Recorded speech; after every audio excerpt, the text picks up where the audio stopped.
Hello, Jace Fugate here with another session of the Introduction to the Go Programming Language course. So we're going to again be talking about arrays, and I'm going to show you one more trick that you can have when you're initializing arrays, and then I'm also going to show you how you can copy arrays and make multiple versions of it, and how when you make a copy, you can change the copy and it won't affect the original. So let's create an array just as we have been before. Let's say my int array, and it's going to be a 5-element int array, and let's put 1 2 3 4 5. There we have it, and it will yell at me, so let's use it just in a print statement. There you have it. So we've seen this before. This is what we did in the previous video. Something you can do in Go is you can allow the Go compiler to infer the length of the array. So instead of explicitly setting a length, you can put 3 dots in those square brackets. And there you have it. You now have an array of 5 items because you just implicitly knows 5 items because you put 5 items in there. Now it's 6 items long. Now it's 7 items long. You don't have to go in here and change this. So in fact, let's show you a couple new functions that you can do with arrays. So there's actually 2 built-in functions: len for the length and cap for the size, like the total size. So let's say length equals len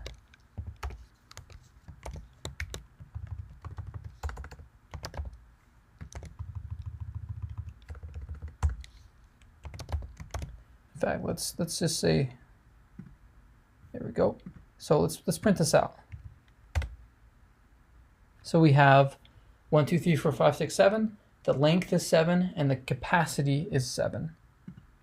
Change this to 8. Length is 8. The capacity is 8.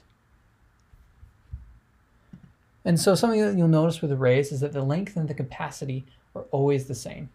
We're going to be talking about something called slices in a few videos down the line, and we'll see that the length and the capacity aren't always the same for those. But for arrays, they are always the same.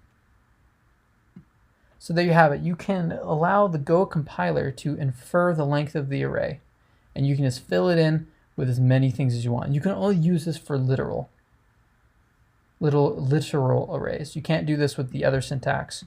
When you said var and did this, it'll be mad at you. And in fact, let's see what happens when we do this.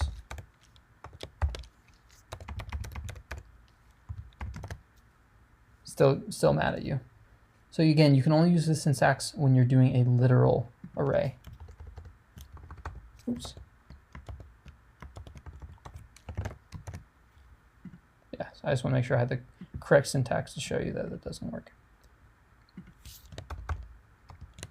Okay, so let's take a quick moment here and learn how to type.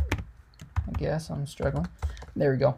Let's take a moment here and let's create a new array. Let's say my int array copy, and we are going to set this equal to my int array.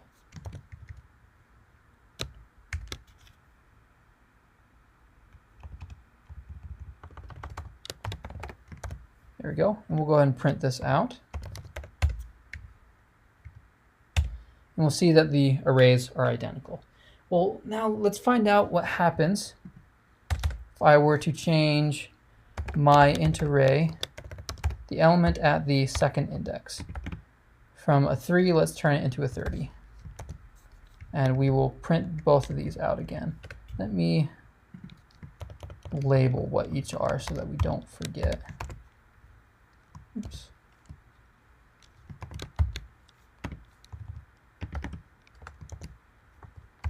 So let's label these so we don't forget which is which. So there you have it. So my int array 1 2 3 4 5 6, or 1 2 3 4 5. My int array copy 1 2 3 4 5. We then change the second index, so the third element. Now my int array, because that's the one we changed, is 1, 2, 30, 4, 5, but the copy still stays at 1, 2, 3, 4, 5.